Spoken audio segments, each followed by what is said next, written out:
বুঝে, কিন্তু আমার ছোট্ট বাচ্চা নামাজ বুঝে না, ঠিক কিনা কয়? এগুলো হচ্ছে আমাদের ওই বক্তব্যগুলো যে বন্ধ হয়ে গেছে, যেখানে হুজুর সকালবেলা লাইন ধরে পড়াইতো গোসলের কয় ফরজ, তখন সব ছেলেরা আমরা চিৎকার করে বলতাম 3 ফরজ 3 ফরজ। এইভাবে যখন শিখাইতো, এই শিক্ষা কেন্দ্রগুলো যখন বন্ধ হয়ে গেছে, আজকে আমরা ডেস্ট্রয় হয়ে গেছি, ধ্বংসের কিনারে দাঁড়িয়ে আছি। বাংলাদেশ থেকে পরিকল্পিতভাবে ঝেঁটিয়ে পিটিয়ে ইসলামকে বিদায় করা হয়েছে, ঠিক কিনা বলেন? আবার যদি আমরা ইসলামের রঙে রঙিন হতে চাই, আবার যদি অন্ধকার দূরীভূত করে কোরআনের আলোতে আলোকিত করতে চাই গোটা ধরনী, তাইলে আবার যেতে হবে কোরআনের কাছে। আর কোরআনকে নিজের জীবনে ধারণ করার জন্য সকালবেলার বক্তব্যের কোনো বিকল্প নাই, ঠিক কিনা বলেন?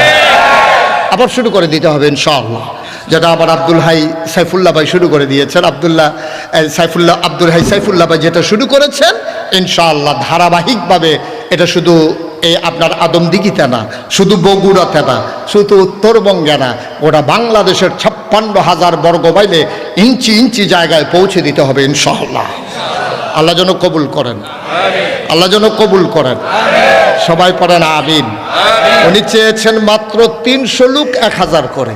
আমি বলি এই প্যান্ডেলের ভিতরে 300 না, 600 লোক বছরে 1000।